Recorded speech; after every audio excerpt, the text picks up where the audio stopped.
All this extreme festival of motorsport action is proudly brought to you by Car Care Clinic and Motormart Clarkstorp.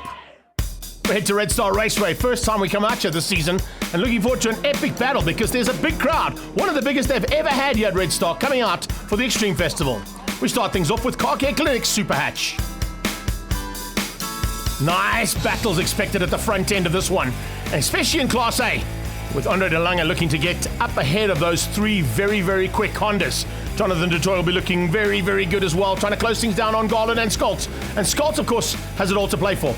In Class B, look out for Shane Forget taking on Nick Martin. And Shane Forget actually getting a great qualifying here at Red Star. Definitely a man to watch out for. Nick Martin's going to have his work cut out for him.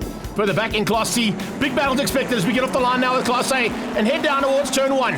It's Scholz on the inside, Stoltz on the outside as they go down into Turn 1. Can Louis get the whole shot? Yes, he can. Just squeezes through there on the Pretoria Toyota, and de Lange follows him through.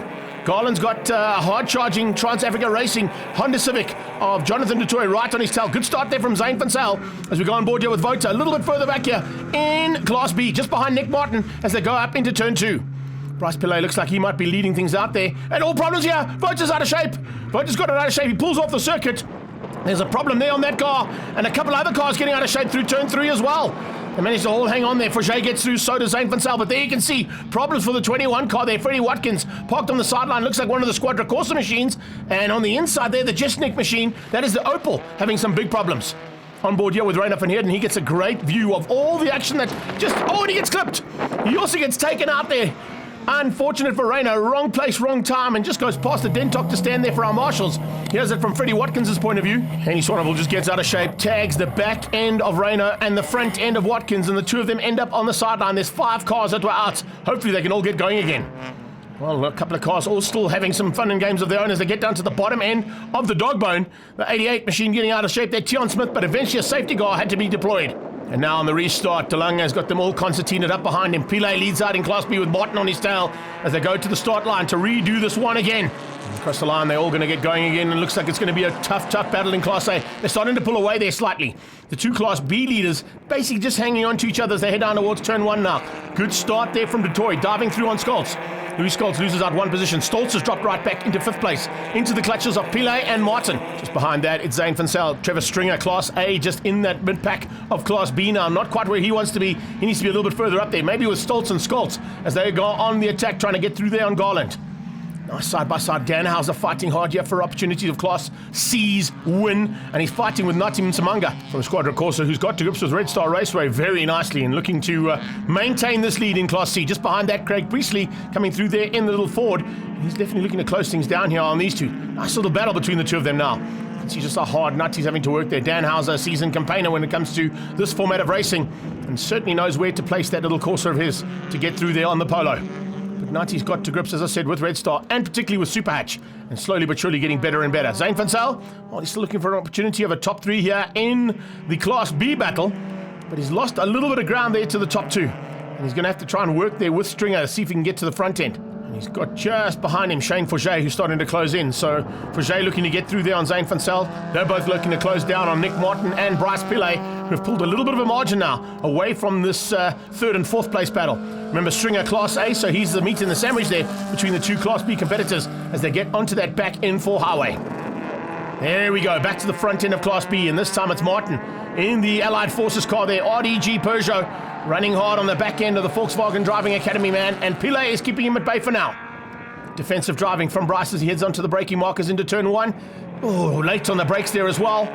It's a little bit too late, but he manages to get it in there. How he managed to hold that inside line, well, only he knows.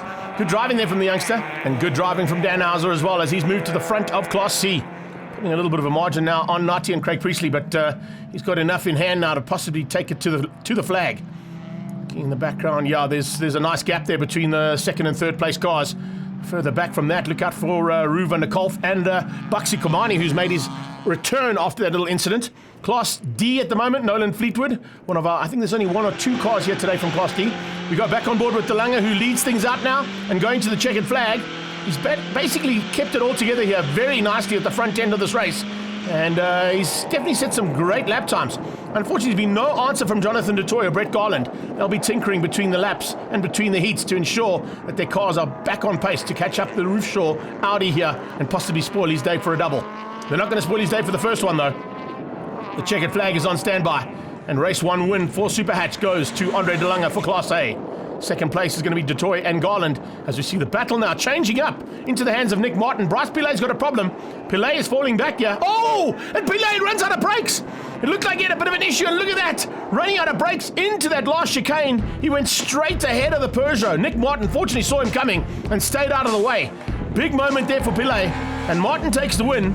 It looks like second place is going to be Shane Forget and Van Sale, and then it's Andre Danhauser who comes through to take the win there, but Pillet eventually finished down in 4th place for Class B.